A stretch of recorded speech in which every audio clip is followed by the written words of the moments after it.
Hey friends, welcome back to Roots and Roars. I'm Veronica. If you've been following along, you know this is a space to where I share the messy and meaningful parts of my story that have shaped me as a mother, teacher, advocate, and human. But today's episode, this one's about the moments that don't feel so easy to share. The ones where I've had to speak my story in spaces where it didn't always feel like it belonged. This is for anyone who's ever sat in a room surrounded by people who seem like they have it all together.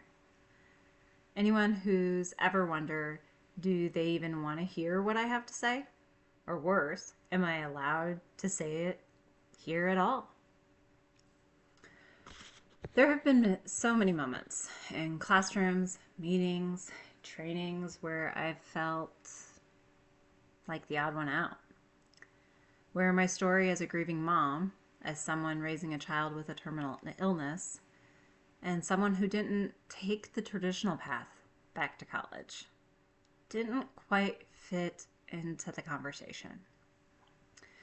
When professors ask for examples from the textbook and I raise my hand and I talk about the IEP meeting where I cried in the parking lot after they missed the point. Or when classmates share lesson plans based on theory and I speak from a place of living it, fighting for it, day by day. And even though I know my story matters, sometimes it still feels like too much. Too raw, too real, too far from the lesson on the screen. But I've learned this. Just because your story doesn't fit the mold or in the box doesn't mean it doesn't belong. In fact, that's usually the exact reason it's needed. Eva Moses Core, one of the people who helped me believe that my voice mattered. A Holocaust survivor and one of the strongest, fiercest voices I've ever encountered. As a child, I was part of Muhammad's Pop Tab collection to honor lives lost in the Holocaust. That memory stuck with me. It stuck with a lot of us. But it was Eva's message that changed me. When you speak, you are planting the seed of change. Silence helps the oppressor, never the victim. That truth has never left me. It fuels me. When I sit in rooms where I feel out of place, it carried me when I sat before the Illinois House Health Committee testifying about the MPS 1 and 2 infant screening bill. It wasn't easy to sit there, face lawmakers who had no idea what this disease meant, to try and explain what it's like to raise a child with a fatal disease. That's another core memory day. One senator said he'd vote yes, but then added an asterisk, a caveat, because he didn't want to look bad for supporting a bill that would help children, a bill that would cost roughly $1 per newborn, a bill that could save time, could give families a chance, because the earlier diagnosis, the better the treatment options. And I sat there thinking, this isn't about politics, because it's not. It doesn't matter what side of the aisle you sit on. And this is one of the few things I will ever talk politically about on this page. A child is worth it every single time.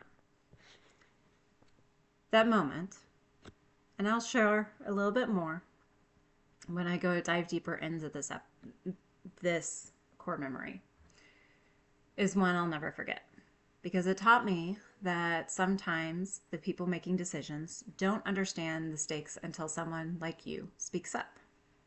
So I did, because silence wasn't an option, because Eva taught me that.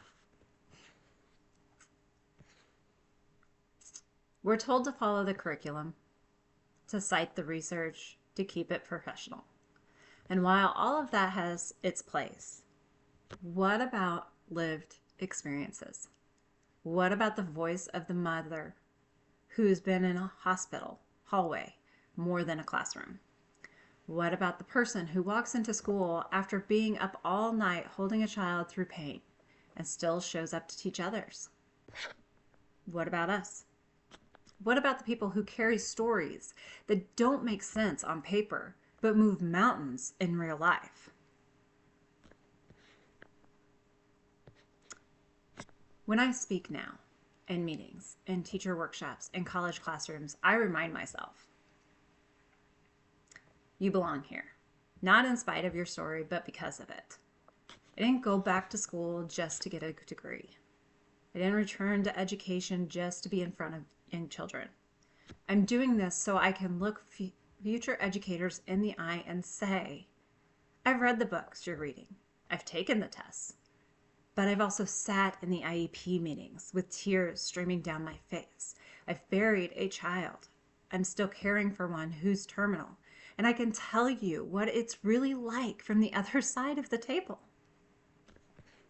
That's why I keep speaking, even if it's uncomfortable, even if I shake a little, even if I feel like the only one in the room who's lived this.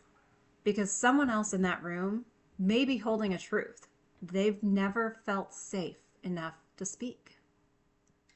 And your voice might make a space for theirs. The whole platform, Roots and Roars, exists because my story didn't fit. And I decided to tell it anyway.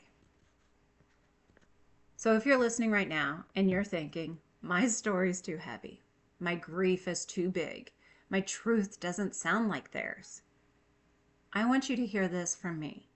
You don't have to wait for the room to make space. You are the space. Your truth is a tool, not a burden.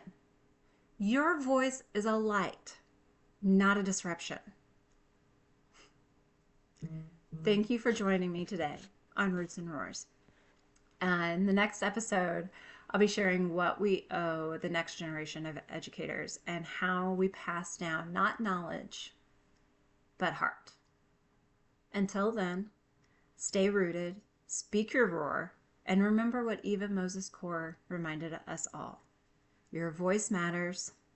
Speak your truth. Even when it's hard, and especially when it's hard. Because you are not here by accident, and your story was never too much. Go ahead and hit that like, follow, and share button, guys. I'm serious. We're going to be deep, we're going to be raw, and we're going to be real. Thanks again, guys.